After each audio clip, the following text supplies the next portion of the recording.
스즈메의 문단 속에 숨겨진 설정에 대해서 알아보겠습니다. 스포일러가 있으니 시청에 주의해주세요. 전작과의 관계. 신카이 마코토 감독은 인터뷰에서 전작 날씨의 아이와 너의 이름은과는 다르게 이번 스즈메의 문단속은 세계관을 공유하지 않는다고 말했습니다. 하지만 날씨의 아이에 너의 이름은 캐릭터들이 등장한 것처럼 스즈메에도 등장할 가능성이 있는지에 대해서는 잘 모르겠다며 얼버무렸습니다. 스즈메는 등교하기 전에 아침을 먹으며 뉴스로 날씨를 보는 아재스러움을 보여주는데요. 소설에서 스즈메는 기상캐스터를 날씨의 언니라고 부릅니다. 캐릭터는 다르지만 날씨의 아이 히나가 생각나네요. 귤을 흘린 치카의 헬멧과 하나의 헬멧 디자인이 비슷하다든지 너의 이름은 OST, 이토모리 고등학교도 나오고 스토리상 연결점은 없지만 전작을 연상시키는 부분이 중간중간에 있었습니다. 또한 고베의 술집에서 일하던 종업원 미키가 너의 이름은 오쿠데라 미키와 이름도 똑같고 생김새나 성격도 비슷한 부분이 많았습니다. 오쿠데라는 레스토랑에서 진상 손님들과 시비가 붙어 싸우기도 했고 스즈메에 나오는 미키는 손님이 미성년자인 스즈메한테 술을 권하자 그걸 듣고 냉큼 다가와 잘 받아 마시겠다고 말하며 유연한 대처로 스즈메 대신 손님을 상대합니다. 그러자 손님은 역시 미키는 못 당하겠다고 말하며 오쿠데라 미키와 같이 터프한 성향이라는 것을 보여줍니다. 신카이 마코토 감독이 전작의 캐릭터가 나오는지에 대해 모른다고 얼버무린 것은 스토리상 같은 캐릭터가 등장하지는 않지만 전작이 생각나게끔 유도하고 있는 것이 아닐까 합니다.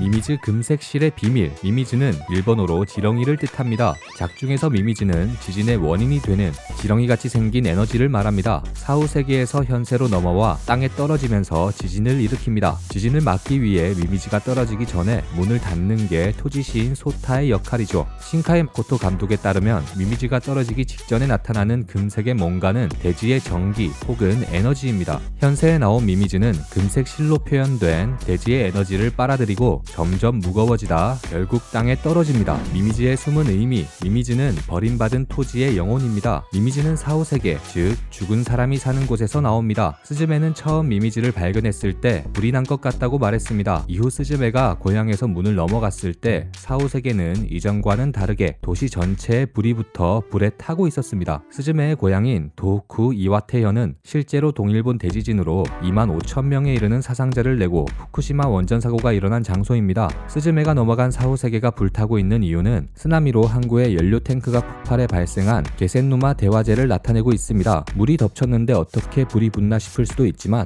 정박해 있던 어선의 연료 탱크가 쓰나미로 전복되면서 기름에 불이 붙었고 그 불이 다시 물 위에 떠다니는 부유물에 옮겨 붙으면서 도시 전체로 삽시간에 불이 번졌다고 합니다. 소타는 스즈메에게 문을 닫으려면 이곳에 살았던 사람들을 상상해보라고 말합니다. 극중 소타와 스즈메가 문을 닫는 행위는 그곳에서 일어났던 참사와 사람들을 잊지 말자는 메시지와 그들의 영혼을 위로하는 행위입니다. 한국으로 치면 일종의 제사가 되겠네요. 때문에 미미즈는 사람들에게 잊혀지고 버림받은 과거를 나타냅니다. 극중 지진을 막기 위해서는 문을 닫아야만 하고 문을 닫으려면 버림받은 땅인 폐허 어딘가에 있는 미미즈를 마주해야 합니다. 이러한 설정은 과거의 트라우마를 버려진 폐허처럼 방치하지 말고 직접 마주하고 문을 닫듯이 마무리를 지어야 한다고 해석됩니다. 신카이 마코토 감독은 동일본 대지진이 점점 사람들의 기억 속에서 잊혀지는 것이 걱정됐다고 합니다. 그러던 와중 주변의 몇몇 젊은 사람들이 대지진을 거의 기억하지 못하는 것에 충격을 받고 더 이상 늦으면 안 되겠다. 지금 영화를 만들어야 한다고 생각했다 합니다. 미미즈란 단순히 지진을 일으키는 지렁이 정도로 생각하고 있었는데요. 이번 영상을 만들면서 의미가 깊다는 걸 알게 됐네요. 또한 일본의 사건이 모티브지만